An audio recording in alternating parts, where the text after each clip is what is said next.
com alegria a ressurreição de Jesus Cristo, o nosso Redentor. Foi uma promessa dele para seus discípulos. E a gente observa que, apesar de Jesus ter falado sobre isso, ter deixado isso muito claro, quando aquelas 3 mulheres vão até o sepulcro e elas constatam que Jesus não estava ali, e o anjo fala com elas, dizendo que ele tinha ido à frente para a Galiléia, que falasse aos seus discípulos. Os discípulos não acreditaram. Vamos pensar assim, os discípulos devem ter dito assim: não é possível, ele morreu, foi sepultado, ele não estava aqui para chegar lá e ressuscitar o seu corpo. Como é que ele ressuscitou?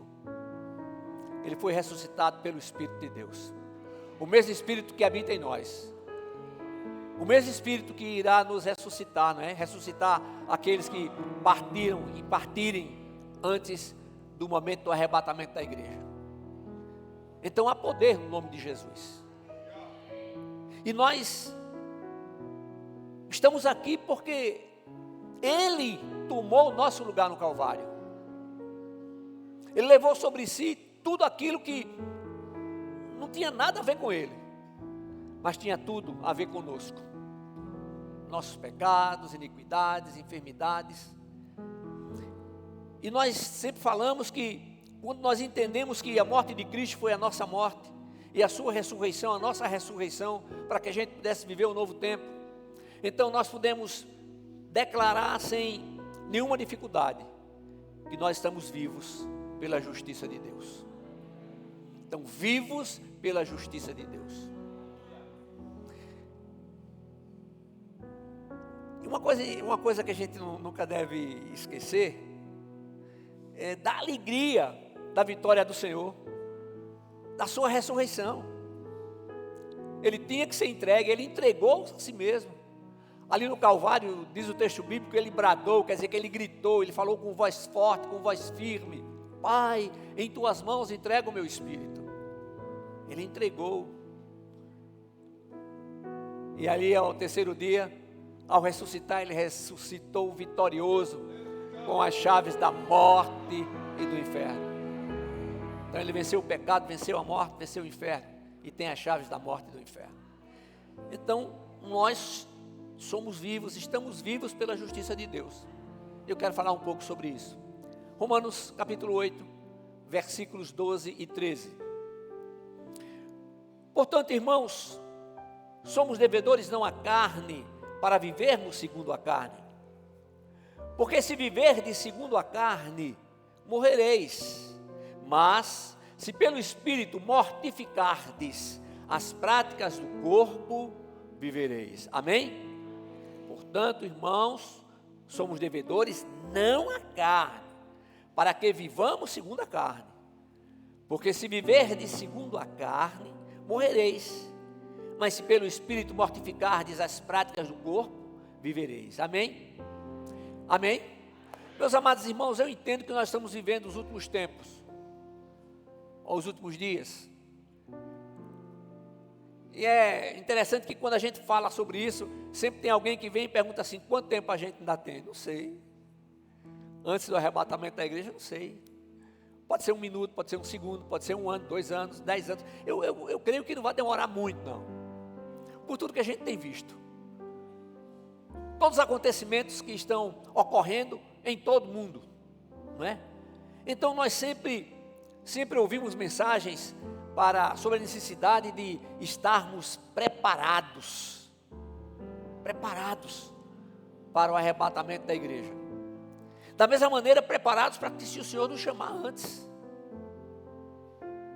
Eu digo para vocês que se dependesse de mim, eu quero ser arrebatado, Senhor. Mas, ou sendo arrebatado ou não, irmãos, nós estaremos face a face com o Senhor.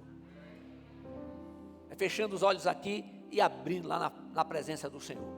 E nós temos que estar preparados para o arrebatamento, para o chamado do Senhor. Então, a gente pode dizer que a nossa vida precisa estar no altar do Senhor. Precisamos estar com a nossa vida diante do Senhor.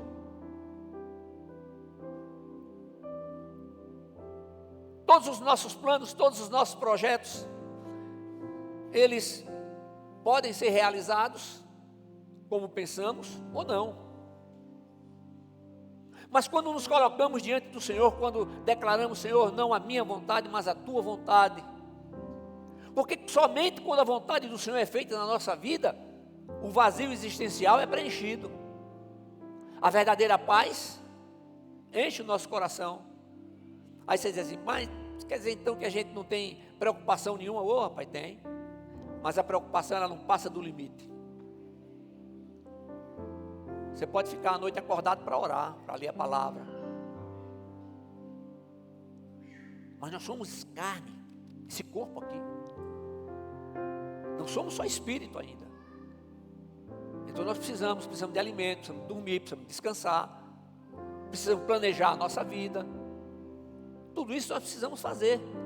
Agora, irmãos, esse ensino, ele é fundamental, e todos nós temos recebido. Mas nessa breve abordagem, dessa nossa meditação nessa manhã, é o fato de muitos que declaram que estão prontos, que estão preparados, mas a gente não vê frutos. Eu entendo, irmãos, que não é chegar aqui e simplesmente pregar. Tem que viver. Tem que viver. E lá fora nós somos provados de uma forma terrível. Mas nós temos a garantia do Senhor que Ele permanece conosco. Seu Espírito permanece conosco. Ele habita em nós. Ele não somente habita por habitar, mas Ele nos fortalece, consola, conforta. Ele nos mostra, Ele nos dá a saída. Ele nos faz lembrar da palavra.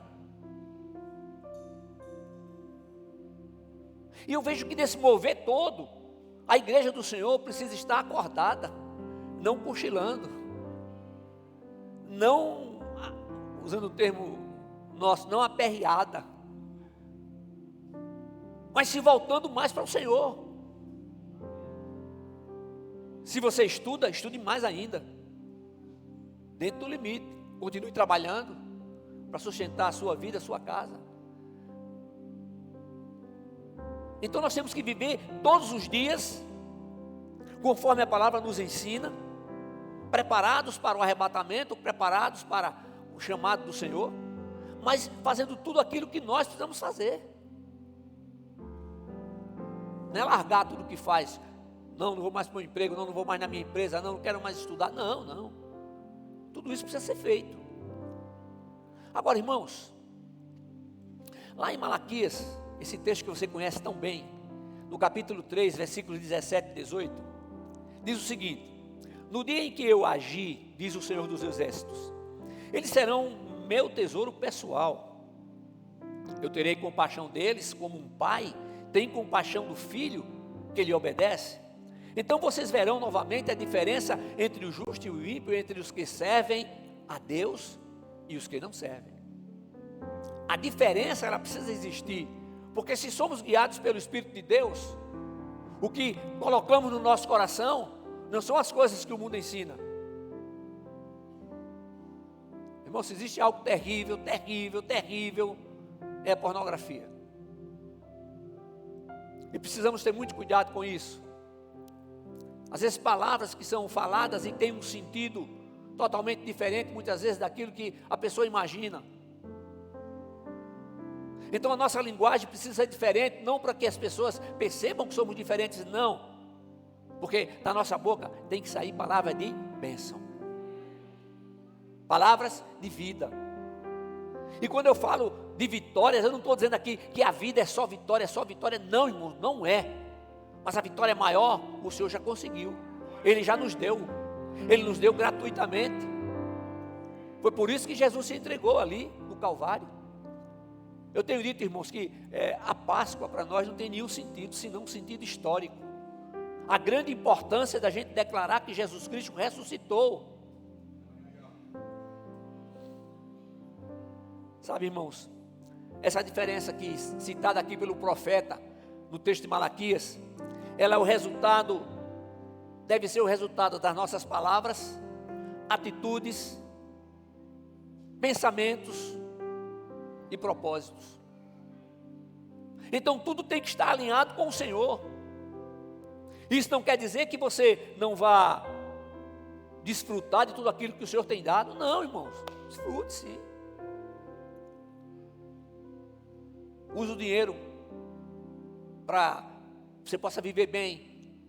Seja fiel nos dízimos das ofertas. E a gente observa que tudo aquilo que o Senhor prometeu, Ele cumpriu. E ainda tem coisas para serem cumpridas. Então nós temos promessas na nossa vida. Eu tenho promessa na minha vida, então eu não vou morrer agora não. Então eu vou pular daqui para lá, de lá para cá. Eu faço isso não. Não é assim. Não é assim. Então nós precisamos guardar o nosso coração e alimentá-lo do que é bom, rejeitando tudo aquilo que é contrário aos princípios bíblicos. Aí eu faço a seguinte pergunta, que eu fiz para mim, você faz para você, como sempre, respondendo aí no seu coração. Como igreja de Cristo, eu tenho dado a devida importância para a palavra. Realmente eu tenho procurado viver conforme os seus princípios. O mundo não entende isso. O mundo acha que a gente é um monte de pessoas loucas, tolas. E a oportunidade que o Senhor dá para todos.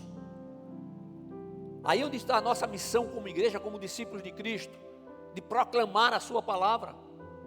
Olha, irmãos, tudo isso aqui é uma maravilha, bênção do céu. Teclado mais novo, bateria mais nova, telão aí atrás, esqueci o nome desse negócio, da multimídia. Mas tem o seguinte, a palavra não pode mudar.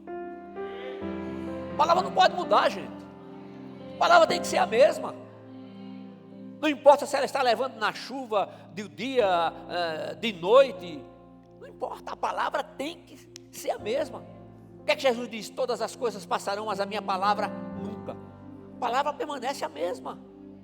Não pode mudar, essa palavra não muda. Assim como o Senhor não muda. Então nós temos que ser rigorosos, nós temos que ser cuidadosos, nós temos que ser perseverantes na palavra. Nós temos que procurar em tudo, irmãos, em tudo, fazer a vontade do Senhor. Mas como eu vou perceber se é a vontade do Senhor ou não? Olha, meu irmão, Deus não vai mandar nada que prejudique a quem quer que seja. Ele nos dá paz, mas cuidado com o coração, porque o coração é enganoso. Lá na terceira carta de João, terceira epístola de João, no capítulo 5, versículo 19, nós encontramos a seguinte mensagem, que você também sabe. Sabemos que somos de Deus e que o mundo todo está sob o poder do maligno. Ele está falando do mundo aqui, ele não está falando de pessoas, ele está falando do sistema mundano, o sistema do mundo. Não é um sistema que receba os ensinamentos bíblicos. Ao contrário, rejeita. Irmãos, quer que eu diga uma coisa? Sabe por que nos Estados Unidos acontece tantas coisas nas escolas, tantas coisas no país? Eles tiraram Deus das escolas, tiraram a Bíblia das bibliotecas. E por que está acontecendo no Brasil? O Brasil está fazendo a mesma coisa, tirando as Bíblias da biblioteca. Já falaram em tomar a Bíblia que a gente tem. Não pode mais falar de Deus. Já tem estado aí que você não pode dizer Deus te abençoe. Está ruim para mim nesse estado, não posso nem pisar lá. Porque eu falo Deus te abençoe. Eu falo Deus te abençoe. Pronto. Não vou lá, de jeito nenhum. Glória a Deus, aleluia. Então, irmãos, nunca nos esqueçamos também que nós estamos no mundo, mas não somos do mundo. Estamos no mundo, mas não somos do mundo. Então nós estamos aqui para fazer o quê? Obrigado. Para fazer a vontade do Senhor. É por isso que o objetivo maior da nossa vida é procurar viver para o louvor da glória de Deus. Mas continuamos pecadores, pastor? Continuamos.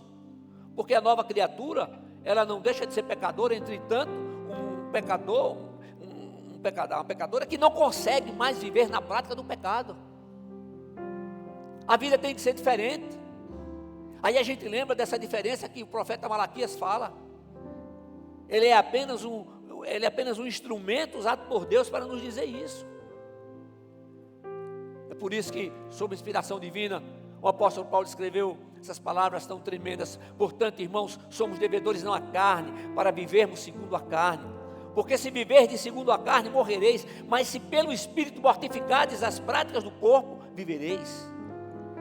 Então, irmãos, o texto não deixa nenhuma dúvida de que verdadeiramente nós vivemos por conta da justiça de Deus. Ele é perfeito e absoluto em tudo o que faz.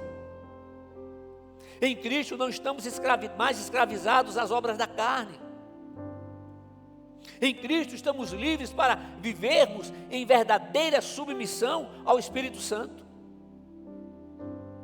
Estimados irmãos, eu entendo que o agir do Espírito de Deus em nossa vida, ele deve ser contínuo e crescente. Mas isso vai depender de cada um de nós. Eu vou lembrar a você.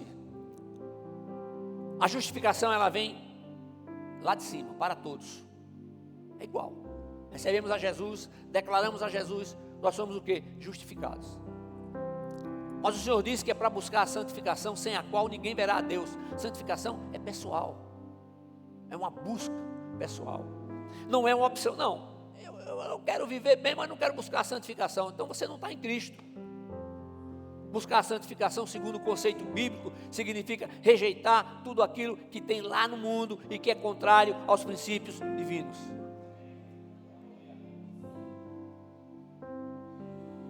Aí a gente sabe também que tudo isso é uma questão de fé. E está escrito que sem fé é impossível agradar a Deus. E João, lá no capítulo 14, versículo 15, ele diz assim, Jesus diz assim, palavra de Jesus: se vocês me amam, obedecerão os meus mandamentos. O tolo acha que já sabe tudo. Você pode abrir qualquer texto da Bíblia, já sei o que você vai falar. O sábio é diferente. Ele é humilde e ele entende que nunca sabe de tudo, que precisa aprender mais e mais. Quando eu digo que não sei de nada, que eu dependo totalmente do Senhor, é verdade. Eu dependo 100% dele.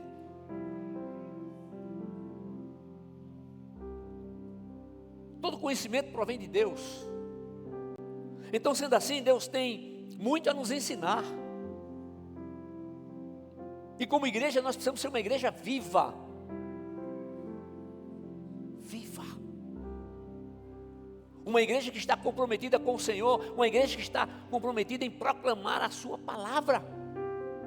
Uma igreja que não está olhando para um lado nem para o outro, vendo a roupa de alguém, como alguém fala, como alguém se comporta, mas uma igreja que está olhando para a frente, para o alto, para Jesus, que é o autor e consumador da nossa fé. Porque nós sabemos que se a gente olhar para a esquerda ou para a direita, a gente não vai conseguir, irmãos. O único perfeito foi Jesus Cristo, o homem. Então, se realmente estamos conscientizados de que vivemos pela justiça de Deus, então nós rejeitaremos tudo o que não provém dele. Tudo o que não provém dele. Há 3 lições que nunca devemos nos esquecer. Vou apenas citar. A primeira: Jesus conhece a intenção de cada coração. Ele se apresenta às pessoas e lhes dá a palavra de salvação. Ele não chamou os anjos para proclamar a sua palavra, chamou a mim e a você. Nós temos responsabilidade com isso. Segundo lugar, Jesus procura os pecadores com o propósito de fazer com que eles deixem de viver na prática do pecado, passem a ser uma nova criatura e vivam eternamente na sua presença. Então somos nós que queremos, quando digo, Jesus se apresenta, porque nós somos seus discípulos. Estamos levando a palavra de Deus. Ter a mente de Cristo não é pensar como Cristo pensou, mas é seguir os seus mandamentos, é ser fiel a Ele.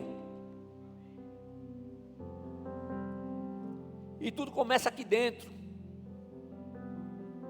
Aqui dentro. E logo em seguida, imediatamente, na nossa família, onde passamos todo o tempo, onde conhece quando a gente está meio nervoso, e conhece quando a gente está com sono, quando a gente acorda, na família. Aí eu digo, casado tratando bem a sua mulher, a mulher tratando bem o seu marido, os filhos respeitando os pais. O primeiro mandamento com promessa: honra teu pai e tua mãe, para que a gente possa viver bem, viver muito, viver bem sobre a terra. A Bíblia nos diz que todos pecaram e destituídos estão da glória de Deus. Daí a nossa responsabilidade de quantas pessoas estão perecendo sem Cristo.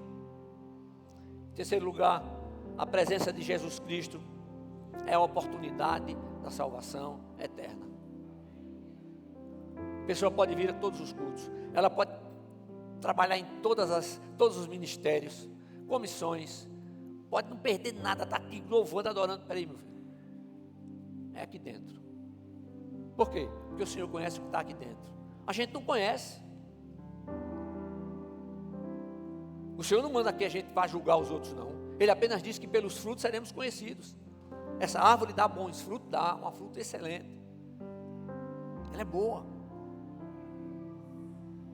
O Deus eterno, Ele é onisciente, onipresente, onipotente, e a sua presença é a oportunidade de arrependimento, perdão e salvação. A mensagem do Senhor. João Batista, a mensagem de arrependimento. O reino está próximo, o tempo está próximo. Jesus, mensagem de arrependimento. O tempo chegou, a hora chegou. Então nós estamos vivos pela justiça de Deus. E a vida que recebemos em Cristo é vida eterna. O apóstolo Pedro, lá na primeira epístola, capítulo 1, versículos 24 e 25, diz assim: porque toda pessoa é como a relva, e toda a sua glória como a flor da relva. Seca-se a relva e cai a sua flor, mas a palavra do Senhor permanece para sempre. E essa é a palavra que vos foi evangelizada. Olha, irmãos, todo extremo é perigoso. Todo extremo é perigoso. Agora é só espiritual, é tudo só espiritual. Ô, gente, peraí, não está no céu ainda não, calma.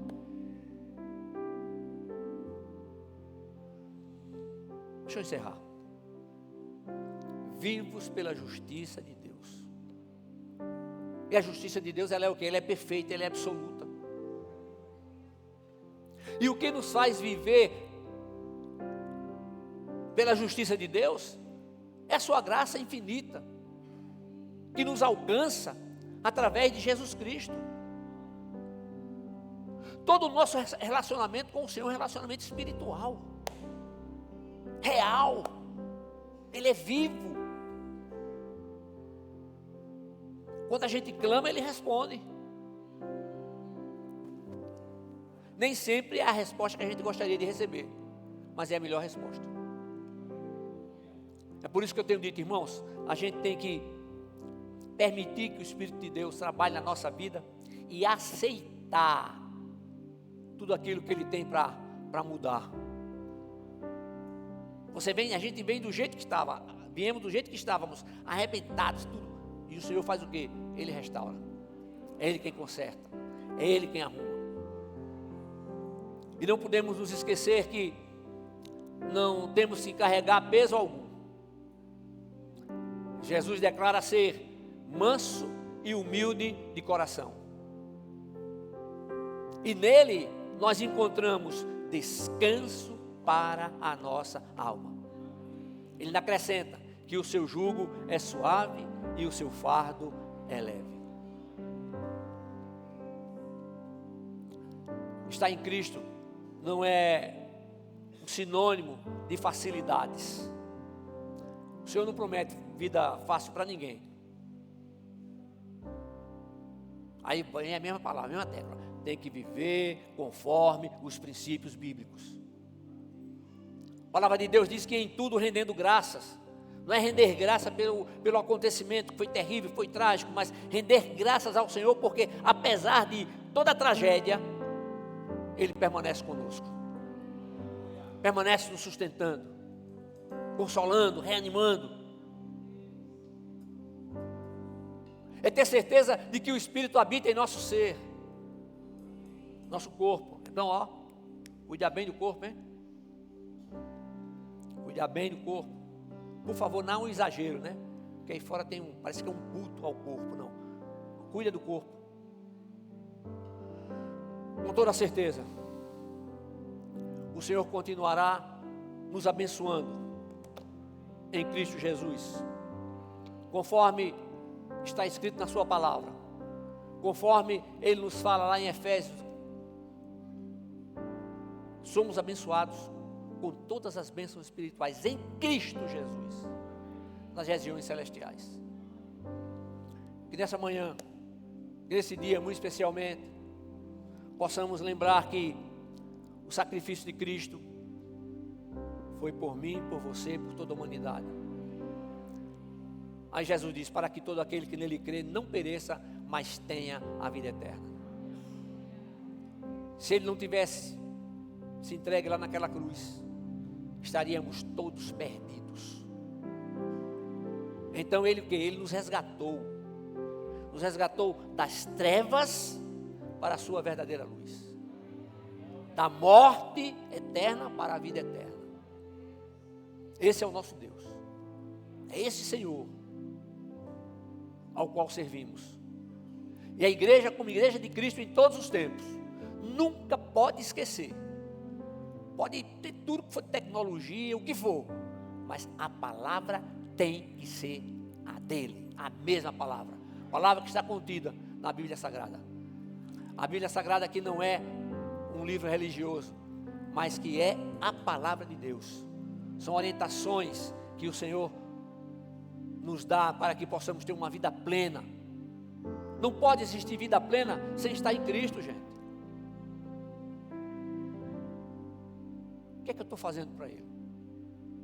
Nós estamos no 4º mês do ano.